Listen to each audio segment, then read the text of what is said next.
बिस्मिल्लाहिर्रहमानिर्रहीम। अस्सलाम वालेकुम। आज हमारा बजट का आखिरी लेक्चर है और इसमें जो इम्पोर्टेंट पॉइंट्स आएंगे वो मैं आपको बता दूंगा। जो रेलेवेंट चीज़ें काफ़ी हद तक हमने जो अभी लास्ट 3 लेक्चर्स में हमने पढ़ी कि गवर्नमेंट लेवल पे जो बजट पे वर्किंग होती है, जो फंड्स के साथ उनके एक्सपेंडिचर होते हैं, सैंक्शन होती है, या जो एक गवर्नमेंट के इदारे में उनको जो है एस्टिमेट करके मिनिस्ट्री ऑफ फाइनेंस से अप्रूव करवाया जाता है और जो उसके एक्सपेंडिचर का तरीक़ाकार है, जो करंट एक्सपेंडिचर हैं या कैपिटल नेचर के हैं, तो उनको अप्रूव कैसे करवाया जाता है, ये काफ़ी हद तक हम अंडरस्टैंड कर चुके हैं। आज हमारा ये फाइनेंशियल कंट्रोल एंड बजटिंग के रूल्स जो है ये ख़त्म हो जाएंगे और हम तकरीबन जो है बजट के रेलेवेंट गवर्नमेंट के जितने भी जो मेन चीज़ें हैं, इंस्ट्रक्शन हैं, रूल्स हैं, वो हम कंप्लीट कर चुके हैं।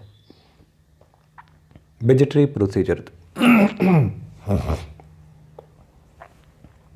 The powers to sanction expenditure within the grants have been delegated to the administrative ministries division के जितने फंड्स एक मिनिस्ट्री को बजट में ग्रांट कर दिए जाते हैं तो वो किसकी पावर में आ जाते हैं? जो एडमिनिस्ट्रेटिव मिनिस्ट्री और डिवीज़न होता है उसका, जो भी जैसे जैसे ऊपर चेन ऑफ कमांड में जाते हैं तो उनके पास, ऊपर वाले के पास ज़्यादा पावर होती है और जैसे जैसे डेलीगेटेड पावर्स होते हैं उनकी पावर्स, सैंक्शनिंग पावर कम होती है। Yet the finalization of budget proposals continues to be the responsibility of the finance division।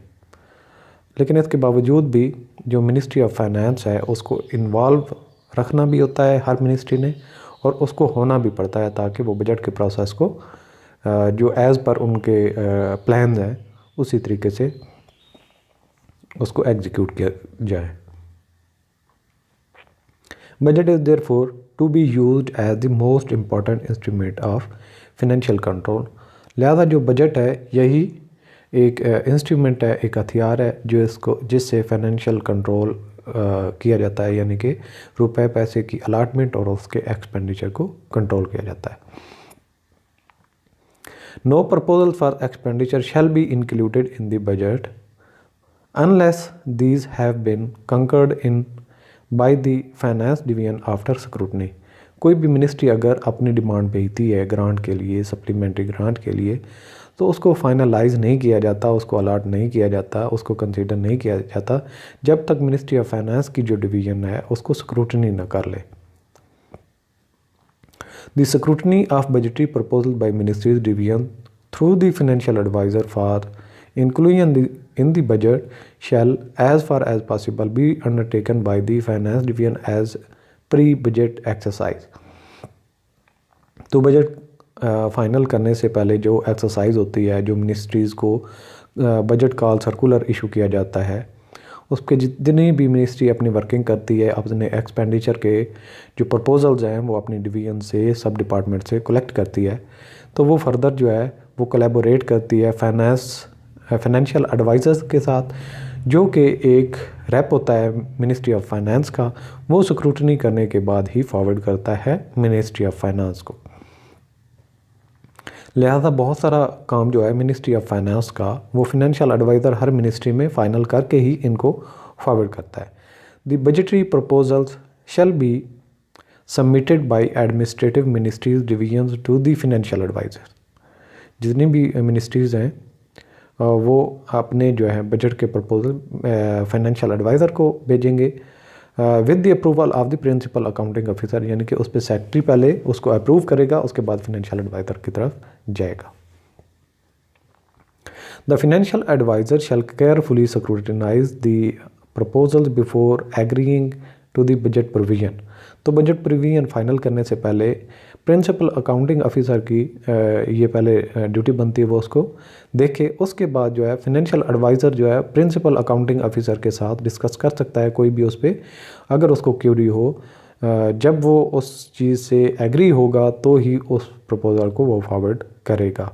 Once a provision for expenditure has been in the budget, and it has become become effective. Administrative divisions shall have the authority to sanction expenditure from within their sanctioned budget grants. ये तो पहले है pre budget allotment, pre budget grant. आपकी जितनी exercises होती हैं उस पर डिस्कशन भी चलती है, मिनिस्ट्री ऑफ फाइनेंस भी इन्वॉल्व होती है, जहाँ पे ज़्यादा फंड्स की रिक्वायरमेंट हो या कोई एक्स्ट्रा ऑर्डिनरी उनकी डिमांड आ जाए तो उस पर मिनिस्ट्री ऑफ फाइनेंस भी जो है डिस्कस कर सकती है, सवाल उठा सकती है, स्क्रूटिनाइज में उसको पेंडिंग कर सकती है या उसको ब्रेक करके कुछ हिस्सा उसी करंट में और कुछ आने वाले पीरियड में उसके फंड एक्सटेंशन कर सकती है। ये तो मिनिस्ट्री ऑफ फाइनेंस की अपनी पॉलिसी होती है। लेकिन एक दफ़ा जब उनकी जो ग्रांट है डिमांड आए और मिनिस्ट्री ऑफ फाइनेंस उसके साथ एग्री हो जाए और उसको फंड दे दे, उसके बाद जो उन फंड्स की यूटिलाइजेशन है एज़ पर मतलब उसको बार बार अप्रूवल नहीं लेनी पड़ेगी। एक दफ़ा मिनिस्ट्री ऑफ फाइनेंस ने फ़ंड दे दिए तो उसके बाद जो हेड ऑफ़ डिपार्टमेंट है यानी कि हेड ऑफ़ मिनिस्ट्री है जो कि प्रिंसिपल अकाउंटिंग ऑफिसर है, उसकी पावर में आ जाता है, वो उस फंड को एक्सपेंडिचर कर सकता है। Subject to the powers delegated to them and fulfillment of conditions laid down therefore under the office memorandum.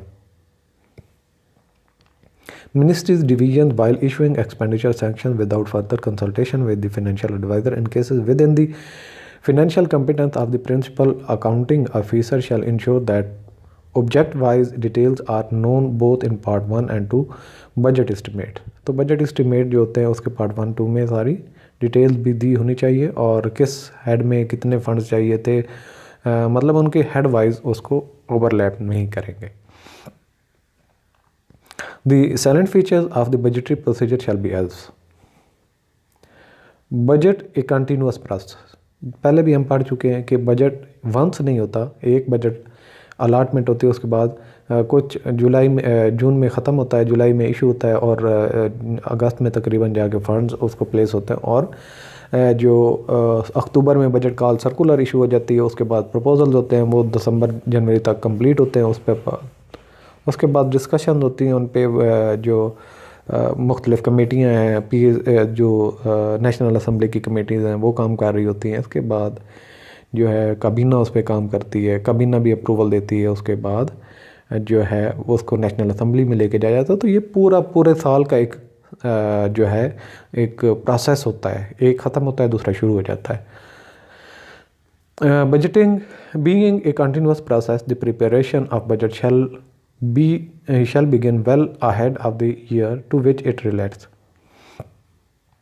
इसके बाद estimates of expenditure, approval and issuance of budget order and new item statement, यानी कि आपकी जो है जो भी ministry है उसने अपने एक्सपेंडिचर को एस्टिमेट कैसे करना है, इसके बाद approval and issuance of budget order जो है वो कैसे होता है, एंड न्यू आइटम स्टेटमेंट, अगर कोई नया आइटम डालना है अपने बजट एस्टिमेट ऑफ एक्सपेंडिचर में तो उनका तरीक़ाकार जो है वो भी कुछ ऐसे होता है। All the proposal for employees related expenditure and other expenditure shall be cleared with the financial adviser, यानी कि एम्प्लॉय रिलेटेड हैं या अदर एक्सपेंडिचर हैं वो पहले किसके साथ फाइनल किए जाएंगे, फाइनेंशियल एडवाइज़र के साथ। As soon as these are ready, जब वो तैयार हो जाए। Part 1 of the budget estimate relating to the sanctioning standing and fluctuating charges, जो पार्ट 1 है बजट एस्टिमेट का वो है standing and fluctuating charges, and part 2 budget estimate relating to fresh charges, जो पार्ट 2 है उसमें फ्रेश चार्जेस मतलब कोई नई डिमांड डालनी तो वो shall be scrutinized finally by the financial adviser concerned who will approve and issue to the finance division, budget wing के पास भेजेगा, and the AGP are copies of the budget order in respect of part 1 budget estimates and verified copies of new item statements in respect of part 2 budget estimate in accordance with the instruction contained in the budget call circular। budget call circular में जो instruction दी गई हैं part 1 2 के estimate वो final होंगे। फिर जो final होंगे उनके साथ क्या होगा, the admitted part 1 and part 2 budget estimate shall be compiled together into demands. वो जब फाइनल हो जाएंगे पार्ट 1 2 यानी कि एम्प्लॉय रिलेटेड हैं या दूसरे न्यू आइटम स्टेटमेंट के हैं, वो जो फाइनल हो जाएंगे तो वो डिमांड बन जाएगी, यानी कि उनका requirement bye the finance division budget wing के पास वो भेज देंगे। Estimate of tax and non tax revenues, जो मिनिस्ट्रीज़ इन्वॉल्व होती हैं रेवेन्यू कलेक्ट करने में, उनमें टैक्स और नॉन टैक्स रेवेन्यू होंगे, तो उनका क्या तरीका करो। The estimates of tax revenues, non tax revenues and capital receipts shall also first be coordinated and scrutinized by the chief finance and account officer। यानी कि पहले वो जो है मिनिस्ट्री का chief finance and account officer वो उसको जांच पड़ताल करेगा, छानबीन करेगा and submitted with the approval of principal accounting officer to the financial adviser. जब वो एग्री हो जाएगा तो वो अप्रूवल लेगा प्रिंसिपल अकाउंटिंग ऑफिसर की, जो कि उसका हेड होता है मिनिस्ट्री का, और उसको फाइनल करने के बाद, अप्रूवल लेने के बाद, वो सारा केस जो है अपने रेवेन्यूज़ जो उसने कलेक्ट करने हैं वो केस भेज देगा फाइनेंशियल एडवाइज़र के पास अप्रूवल के लिए। The estimates as approved and verified by the financial advisor shall be furnished to the finance division। जब फाइनेंशियल एडवाइज़र उसको अप्रूव कर देगा तो वो फॉरवर्ड कर देगा उसको मिनिस्ट्री ऑफ फाइनेंस के बजट विंग में, in accordance with the instruction contain in the budget call circular. इसके बाद lump sum provision in the current expenditure, जो रेकरिंग नेचर के होते हैं, मतलब कि जो डेवलपमेंट फंड नहीं बल्कि जो हैं कैपिटल नेचर के नहीं हैं, दूसरे हैं जो day to day requirement fulfil करने के लिए या मिनिस्ट्री की एडमिनिस्ट्रेशन के लिए रिक्वायर्ड होते हैं, उनको क्या कहते हैं, current expenditure. Lump sum provision in the budget shall not be proposed और made except in exceptional circumstances such as lump provision for late NIS new item statement, late receipt of directives etc. which shall be recorded। अगर कोई इस तरह का आए lump सम के लिए तो उसके लिए जस्टिफिकेशन कंप्लीट देनी पड़ेगी, लेकिन जो है करंट एक्सपेंडिचर में लम सम में डिमांड नहीं डाली जाएगी। With such a provision is made in the budget expenditure sanction shall be given with the concurrence of the financial adviser. अगर उसकी अप्रूवल दी जाएगी तो फाइनेंशियल एडवाइज़र के साथ उसके पास कोलैबोरेशन और डिस्कशन के बाद। अगर जो है पब्लिक सेक्टर डेवलपमेंट प्रोग्राम के हैं उसमें लम सम की डीलिंग कैसे होगी। No sector wise lump sum allocation shall be made in the PSDP as general policy. Normal यही पॉलिसी है कि जो PSDP के हेड में कोई लम सम नहीं डाली जाएगी एक्सेप्ट इन एक्सेप्शनल सर्कमस्टांसेस। हाँ, अगर कोई किसी प्रोजेक्ट की रिक्वायरमेंट ऐसी आ जाए तो फिर ये मुमकिन हो सकता है, लेकिन नॉर्मल रूटीन में ऐसा नहीं किया जाएगा। विच शैल इनवेरिएबली बी रिकॉर्डेड, यानी जो उसकी जस्टिफिकेशन होगी, जो उसका लॉजिक होगा, वो उनसे पूछा जाएगा और रिकॉर्ड मांगा जाएगा, रिकॉर्ड किया जाएगा उसको। In respect of such lump sum provisions the sponsoring ministry division department subordinate offices concern shall invariably furnish a list of approved scheme indicating bifurcation of the lump sum allocation against each scheme to financial advisor, planning and development division and other organization concerned। तो अगर एक huge amount मांगी जाती है तो उस PSDP project के लिए उसको बाइफरकेट किया जाएगा कि इस प्रोजेक्ट में फर्दर हमारा फेज़ वाइज ये काम है, तो उसके लिए हमें इतनी अमाउंट चाहिए, तो अल्टीमेटली हमें इतनी चाहिए। और ये सारी की सारी चीज़ जो है फाइनेंशियल एडवाइज़र के साथ जो मिनिस्ट्री जहाँ पे रिक्वायर्ड है वो लिजान करेगी, रब्ता करेगी, कंसल्ट करने के बाद, डिस्कशन के बाद, फिर जो है release against this provision shall be made with the prior approval of the financial adviser. तो फाइनेंशियल एडवाइज़र जो है उस पर अप्रूवल पहले देगा। इसके बाद allocation in the PSDP for new unapproved scheme project. अगर कोई पहले अप्रूव्ड प्रोजेक्ट नहीं है, न्यू प्रोजेक्ट आया है PSDP के पब्लिक सेक्टर डेवलपमेंट प्रोग्राम में, तो उसको एलोकेट कैसे किया जाए। Allocation in PSDP for new unapproved development scheme project shell be made in exception circumstances only after anticipatory approval of the such new scheme projects by the competent authority. हाँ, अगर कोई new item statement उसमें डाली जाती है जिसके लिए fund मांगे जाएँ, तो बेस्ड ऑन के ये फ्यूचर में वाकई इसकी रिक्वायरमेंट है, उसकी अप्रूवल मिलेगी तो फ़ंड दिए जाएंगे, अदरवाइज़ ऐसी के लिए इन्हें फ़ंड दिए नहीं जाएंगे। इसके बाद है cash plan of PSDP and releases of funds. अगर जो पब्लिक सेक्टर डेवलपमेंट प्रोग्राम्स हैं उनके लिए जो कैश प्लान है वो कैसे होगा। During the first quarter of the financial year, यानी कि पहले जो 3 महीने होंगे फाइनेंशियल ईयर के, यानी कि जुलाई, अगस्त, सितंबर, releases of the allocation provided in PSDP for individual scheme as already been approved formally by the competent authority or have been given anticipatory approval by the chairman EC shall economic national council जो है उसका है EC executive committee National Economic Council shall be made by the Secretary of the Ministry concerned, Principal Accounting Officer, with the approval of Financial Advisor Organization in accordance with the cash plan of the projects duly approved by the Secretary of the Ministry Division and planning and development division. तो पहले जो है उसकी जो ministry अगर वो anticipatory है कि उसका वर्किंग होगी तो सबसे पहले जो कंपिटेंट अथॉरिटी वो अप्रूव करेगी, पहले उसको जो है principal accounting officer of the ministry वो अप्रूव करेगा। अच्छा, ये जो सारा हम पीएसडीपी के सारे मुतालिक हम पढ़ रहे हैं, नॉलेज आपको होना चाहिए इसका वर्ड टू वर्ड, और इसका जो है वो आपको याद करने की इस स्टेज पे ज़रूरत नहीं है। बजट के बारे में आपको वैसे पता होना चाहिए पीएसडीपी से बनता क्या है और इसका जो है वो तरीक़ाकार क्या होगा, वो कुछ आप माइंड में रखें ज़रूर, लेकिन टेक्निकलिटीज़ में इतनी इसके डीप जाने की ज़रूरत नहीं है। all releases during the remaining 3 quarters, पहले क्वार्टर में तो ये होगा, बाकी जो 3 क्वार्टर्स हैं उनमें क्या होगा, of the financial year shall be made with the approval prior approval of the financial adviser organisation. पहले में फाइनेंशियल एडवाइज़र के ऑर्गेनाइजेशन की जो है वो ज़रूरत नहीं है, जो बाकी 3 क्वार्टर्स हैं उनके लिए ज़रूरी है। इन accordance with the approval of the approve cash plan जो भी डिज़ाइन किया गया, यानी कि पहले सेक्रेटरी ऑफ द मिनिस्ट्री जो है वो अप्रूव करेगा, उसके बाद जो है वो कंपिटेंट अथॉरिटी के पास, मिनिस्ट्री ऑफ फाइनेंस के पास जाएगा जो कैश प्लान है, और जो बाकी 3 क्वार्टर हैं वो सेक्रेटरी के अप्रूवल के बाद फाइनेंशियल एडवाइज़र अप्रूव करेगा, उसके बाद कंपिटेंट अथॉरिटी की तरफ मूव जाएगा।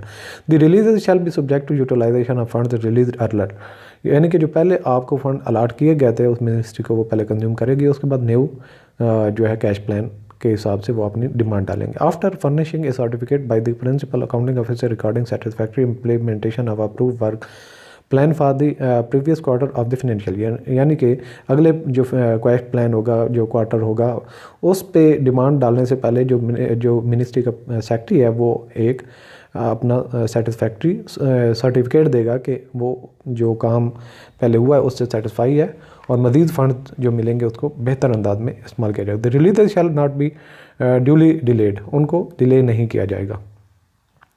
इसके बाद सप्लीमेंट्री ग्रांट्स जो हैं उनकी जो 2 किस्में हैं उसके बारे में अभी हम पढ़ेंगे। There are 3 forms of supplementary grants, जो 3 हैं, एक है टोकन है, दूसरी टेक्निकल और तीसरी है रेगुलर। इनके बारे में आपको नॉलेज होना ज़रूरी है सप्लीमेंट्री ग्रांट्स के बारे में, क्योंकि ये बजट का एक हिस्सा होता है, इसलिए इसको आप ज़रूर याद करें। The token supplementary grant is sanction to open and operate a new budget head. अब ये याद रख लें कि टोकन सप्लीमेंट्री ग्रांट कौन सी होती है, जब आप बजट हेड में एक न्यू हेड ऐड करना चाहते हैं, जो बजट हेड में आप एक नई चीज़ डालना चाहते हैं जिसमें आपके रेवेन्यूज़ या एक्सपेंडिचर शामिल होंगे, तो उसको टोकन सप्लीमेंट्री ग्रांट कहते हैं। जो टेक्निकल सप्लीमेंट्री ग्रांट होती है is section to transfer from a grant demand as a result of accrual of saving to another grant demand which needs provision of additional funds.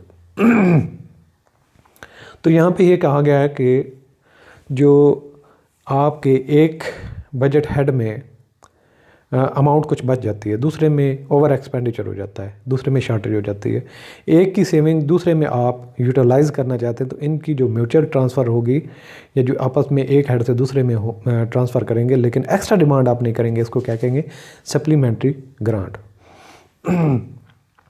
इसके बाद है the regular supplementary grant is sanction when saving is not available either through reappropriation of funds from within the same grant demand और technical supplementary grant from one grant demand to another grant. जब आपके पास जो budget head हैं उनमें किसी में saving भी नहीं है और आपके एक्सपेंडिचर भी किसी हेड में ज़्यादा हो गए हैं और आपको एक्स्ट्रा फंड चाहिए, तो उसके लिए आप रेगुलर सप्लीमेंट्री ग्रांट रेज करके अप्रूवल लेंगे। While the technical supplementary grant does not imply any additionality to the sanctioned budget grant, चूँकि आपको पता है कि टेक्निकल जो ग्रांट है सप्लीमेंट्री ग्रांट, उसमें क्या होता है, एक में सेविंग होती है, दूसरे में ओवर एक्सपेंडिचर होती है, उसकी रिक्वायर्ड होती है, तो उन एक हेड से दूसरे हेड में फ़ंड को ट्रांसफ़र करने के लिए आप टेक्निकल सप्लीमेंट्री ग्रांट लेते हैं और उसमें एक्स्ट्रा फंड की ज़रूरत नहीं होती। The regular supplementary grant involve in upward change. Upward change का मतलब ये है कि एक्स्ट्रा फंड चाहिए, जो पहले आपके एक्सपेंडिचर थे उसका लेवल ऊपर चला जाएगा, तो इसको कहते हैं upward change. In the sanction budget grant, जो पहले आपको बजट ग्रांट दी गई है उससे आपकी डिमांड बढ़ जाएगी। All supplementary grants have to be presented to the parliament for ex post authorisation. यानी कि जो भी सप्लीमेंट्री ग्रांट, जो तीनों हम पढ़ चुके हैं, इनकी जो ग्रांट की अप्रूवल लेने के लिए उसको पार्लियामेंट में एक्स पोस्ट ऑथराइजेशन, यानी कि जो बजट की ऑथराइजेशन के बाद उसको पेश किया जाता है। यानी कि जो मेन बजट जिसमें फंड्स आपको एलोकेट किए गए थे उसके बाद आप जब पेश करेंगे तो उसको क्या कहते हैं, ex post authorisation. Ministry's division should therefore be able to anticipate the requirements well ahead of the financial year to which the budget relates and obtain the concurrence of the finance division, thereby eliminating the necessity for supplementary grants. तो लिहाजा ये एक जो है एक लंबा procedure बन जाता है ग्रांट लेना, सप्लीमेंट्री ग्रांट लेना। लिहाजा जो मिनिस्ट्रीज़ हैं, जो डिवीजन्स हैं, उनको चाहिए कि वो अपनी आने वाली ज़रूरियात का मद्देनज़र रखते हुए, उनका ख्याल करते हुए उनको काउंट करें और इतना अपनी ग्रांट पहले ही डिमांड करें जो उसकी रिक्वायरमेंट को फुलफ़िल करता हो। अनएक्सपेक्टेड जो डिमांड आ जाएगी उसको तो नहीं बच सकते। नॉर्मल जो रूटीन में चीज़ें चल रही हैं वो उसमें आपको सप्लीमेंट्री ग्रांट की ज़रूरत ना ही पड़े तो बेहतर है। Finance division will look with disfavor upon any request for supplementary grant except in extraordinary circumstances। तो मिनिस्ट्री ऑफ फाइनेंस भी इस चीज़ को बड़ा जो है ना वो रंजीदा अंदाज में एक्सेप्ट करती है अगर कोई सप्लीमेंट्री ग्रांट उनसे डिमांड करे। In such circumstances the finance division would expect an explanation of the failure to foresee the additional expenditure at the time of submission of the budget proposal। जो ministry finance होती है वो उससे फिर explanation मांगती है कि आप बताएं कि जब आप बजट ग्रांट की डिमांड डाल रहे थे तो आपने इसको फोरसी क्यों नहीं किया, आपको क्यों नहीं अंदाज़ा था। अब बताएं कि ये कौन सी जो है उसकी जस्टिफिकेशन क्या है कि अभी आपने डिमांड डाली। The funds obtained through supplementary grant shall be expended for the purpose for which these have been sanctioned। जो सप्लीमेंट्री ग्रांट में आप पैसे मांगेंगे वो जिस हेड के लिए, जिस पर्पज़ के लिए मांगेंगे उसी पर्पज़ पे ही आप यूज़ करेंगे। उसमें कोई टेक्निकल सप्लीमेंट्री ग्रांट अलाउ नहीं की जाएगी कि एक हेड से कमी हुई है तो दूसरे में ट्रांसफ़र के, ऐसे नहीं होगा। In current expenditure demands for supplementary grant technical supplementary grant shall not be made. जो करंट एक्सपेंडिचर की डिमांड है या जो इस तरह के होंगे वो टेक्निकल सप्लीमेंट्री ग्रांट से नहीं मांगी जाएगी। और दूसरे नंबर पे यहाँ से इसका मतलब ये भी है कि जो जो करंट एक्सपेंडिचर्स हैं उनमें सप्लीमेंट्री ग्रांट या टेक्निकल सप्लीमेंट्री ग्रांट की अप्रूवल नहीं दी जाती accept in extraordinary circumstances for which full justification shall have to be furnished to the financial advisor finance division with the reason as to why the additional expenditure could not be foreseen at the time of submission of proposal for the budget division। तो उसमें complete मांगा जाएगा कि अगर unavoidable circumstances कुछ arise हो गए हैं तो जस्टिफाई किया जा सकता है, अगर नहीं तो फिर उसकी गुंजाइश नहीं होती। In case of technical supplementary grants in the grant expenditure, the procedure prescribed for the surrender of funds from one अगर टेक्निकल सप्लीमेंट्री ग्रांट, जैसा कि आपको पहले बताया, टेक्निकल सप्लीमेंट्री ग्रांट में ये होता है कि एक हेड में पैसे शॉर्ट हो जाते हैं, दूसरे में एक्स्ट्रा होते हैं, तो उनको आपस में एडजस्ट करना होता है। तो उसके लिए जो तरीक़ाकार होगा, surrender of one funds from one head to, फिर उसका जो है एक हेड में सरेंडर किए जाते हैं और दूसरे में डिमांड डाली जाती है। Demand grant and reallocation to another demand grant shall have to be followed. मतलब एक जो हेड में है आपके पैसे बढ़ गए हैं उसको सरेंडर कर दें और दूसरे में डिमांड डाल दें और उसको टेक्निकल ग्रांट में एडजस्ट कर लें। सिमिलरली इन डेवलपमेंट एक्सपेंडिचर, हाँ ये तो बात हम पहले कर रहे थे करंट एक्सपेंडिचर में, अगर डेवलपमेंट के एक्सपेंडिचर है तो फिर क्या होगा, while sanctioning the technical supplementary grant the prescribe procedure for surrender of savings shall have to be completed. तो अगर कोई डेवलपमेंट के एक्सपेंडिचर हैं, एक हेड में एक्स्ट्रा हो गए हैं, दूसरे में शार्ट हो गए हैं, तो उसमें भी आपने सरेंडर का वाला जो उसूल है उसको मद्देनज़र रखना है। लाइक वाइज फॉर री allocation of funds from one development project to another as a result of review of the PSDP. The prescribed procedure for surrender of savings shall have to be completed. तो एक में surrender करना है, दूसरे में demand डालनी। For this purpose, planning and development division shall indicate matching savings which shall have to be surrendered before allocation of additional funds to another project। तो जो उस पे पीएसडीपी का कोई अगर प्रोजेक्ट है या डेवलपमेंट का जो प्रोजेक्ट है उसमें पूछा जाएगा कि आपने एक हेड में कितना सरेंडर किया, आया कि जो दूसरी डिमांड कर रहे हैं वो भी उतनी ही है कि कम है, कम हो तो चल जाती है, ज़्यादा नहीं होनी चाहिए। This process shall be completed expeditiously to ensure that the release of funds to development scheme projects is not unduly delayed। लेकिन ये जो है डेवलपमेंट का जो एक्सपेंडिचर होगा या जो टेक्निकल ग्रांट वगैरह होगी उस पर थोड़ा सा स्पीडी काम करना पड़ेगा, क्योंकि ऐसा ना हो कि फंड्स ख़त्म हो जाएं और कोई प्रोजेक्ट डिले हो जाए। The last date for submission of schedule of supplementary grant, technical supplementary grant to the financial advisor budget wing shall be 31st May। यानी कि ये आप याद रखें, ये पॉइंट याद रखने वाला है कि कोई भी सप्लीमेंट्री ग्रांट है वो मिनिस्ट्री ऑफ फाइनेंस के बजट विंग तक पहुंचने के लिए उसकी लास्ट डेट है 31 मई। Such proposals for supplementary grant, technical supplementary grant shall be submitted in pursuance of the constitutional provision and general financial rules GFR and on the prescribed performa। ये परफार्मा भी उस पर दिया गया, उस पर आपने ये अपनी डिमांड रेज करनी है। इसके अलावा foreign exchange budget in PSDP, अगर पब्लिक सेक्टर डेवलपमेंट कोई प्रोग्राम है उसमें फ़ॉरेन एक्सचेंज आपको चाहिए, कोई ऐसी डिमांड है जिससे आपने कोई परचेजिंग फ़ॉरेन से करनी है जिसकी पेमेंट आपने फ़ॉरेन एक्सचेंज में यानी कि डॉलर में या यूरो में करनी है, तो फिर the foreign exchange budget shall be prepared in accordance with the instruction issued by the finance division external finance wing from time to time. तो जो फॉरेन एक्सचेंज के जो रिक्वायरमेंट होती है उसके लिए मिनिस्ट्री ऑफ फाइनेंस का जो विंग काम कर रहा था उसको कहते हैं एक्सटर्नल फाइनेंस विंग। तो उसके साथ जो है कोलैबोरेट करना होता है और टाइम टू टाइम उनके जो इंस्ट्रक्शन उनको फॉलो करना होता है। ये जी कुछ पावर्स हैं, power sanctioning project, the existing sanctioning powers of the various authorities are indicated below. तो किसके पास कितनी पावर है, कौन सी रिक्वायरमेंट है, इसको आप एक नज़र से देख सकते हैं, याद करने की भी ज़रूरत नहीं है। एग्जेक्टिव कमेटी जो है नेशनल इकनॉमिक काउंसिल ECNAC, उसकी कितनी सैंक्शनिंग पावर है, वो तकरीबन 500 मिलियन है। और जो CWP है इसकी भी देख लें 500 जो अप टू का। तो मुख्तलिफ हैं ये जो इनकी सैंक्शनिंग पावर्स हैं, याद करना है इसको, नई मकसद आप इसको जो है व्यू कर सकते हैं अपने अंदाज में कि किसके पास कितनी पावर है। ऑटोनमस बॉडी का एक हेड है तो उसके पास कितनी पावर होती है।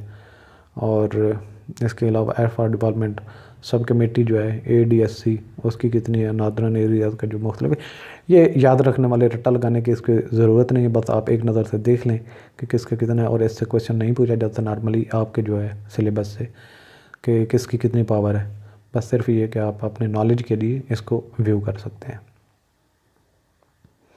तो आप ज़रूर कमेंट कीजिएगा कि नेक्स्ट हमें कौन सा टॉपिक स्टार्ट करना चाहिए, आप किस में इंटरेस्टेड हैं, कौन सा आपको ज़्यादा लगता है। मेरा प्लान वो है कि हम कोई छोटा प्रोजेक्ट स्टार्ट करें जिसमें 3 से 4 लेक्चर हों, तो वो हमारा जो है सिलेबस का हिस्सा ख़त्म होता जाए, ताकि हम एंड पे उस टॉपिक को स्टार्ट करें जिस पे ज़्यादा हमें टाइम लगे।